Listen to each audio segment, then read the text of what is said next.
Dito na kami guys sa West City Mall. Dalagal lang kami dito mag-window shopping. Bumili na kami ng konti, yung mga gamit sa loob ng bahay, saka yung upuan para pag meron kami upuan pag lumabas kami ng bahay, pupuntang mamingwit or saan punta na pwede magdala ng upuan. Pero kami sa loob, yan, patingin-tingin lang kami sa loob. Ang ganda-ganda ng mall na ito. Maraming mga malaking TV.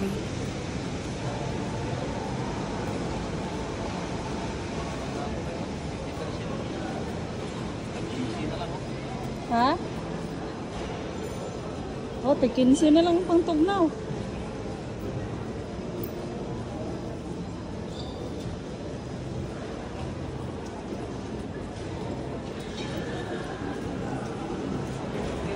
Isa ba?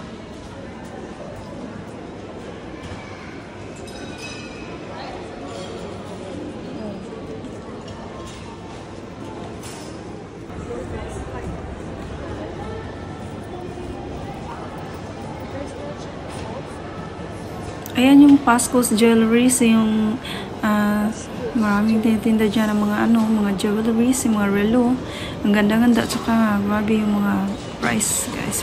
Masyadong mahal-mahal. Kaya gala-gala lang muna kami, tingin-tingin dito sa loob. Oh my God,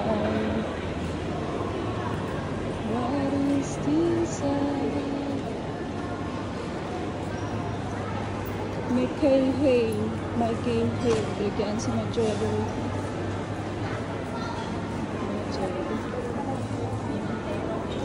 Number 1 shoes, Hamas.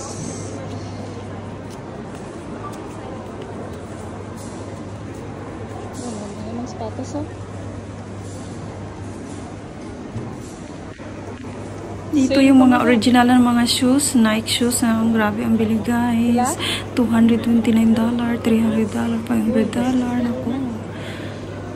Napakamahal. Yun, meron sale, $100. Pindi sa klase at meron din naman silang sale. Pumasok kami sa loob. Tumingin ng mga shoes. Ang ganda ng mga shoes dito. Mga original yan. Mga puro original. Mga branded. Branded na shoes yan. Agoy ba? Pud kayo. Oh. Namin ni pang balibol, oh. Pang nigra gini mo. Sinigra ba? Ano ginalagas ni nigra mga patos. Then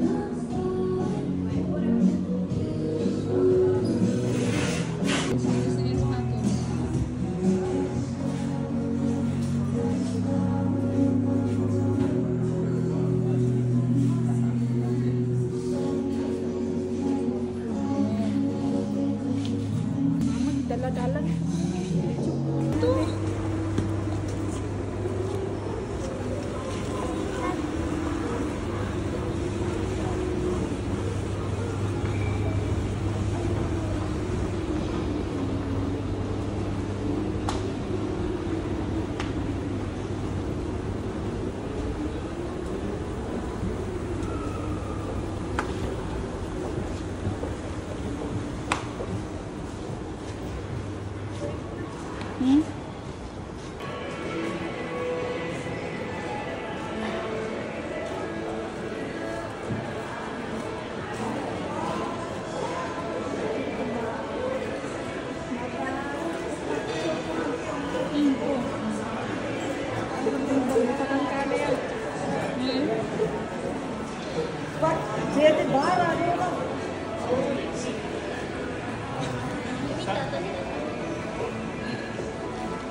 Grabe na may astro para madagpo kay TV, oh.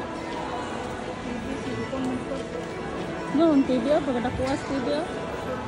Kasi kung pagkadakuas TV, sa kawon. Iyan, namanol ko sa TV guys, namanol.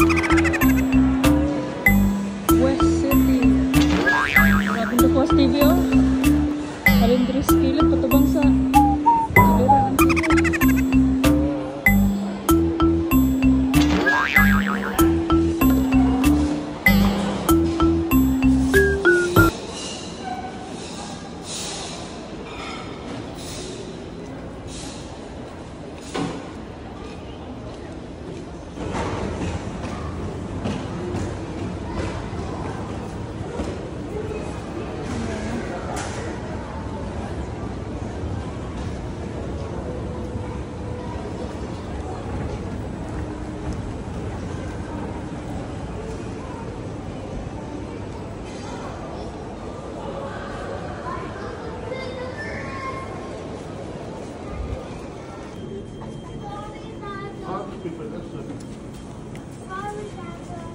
Magbabayad na kami dito at saka dito walang uso yung plastic. Maliban lang kung bibili ka ng eco bag, yan yung pulang bag, 99 cent yan. Pero kung hindi naman, bibit-bitin.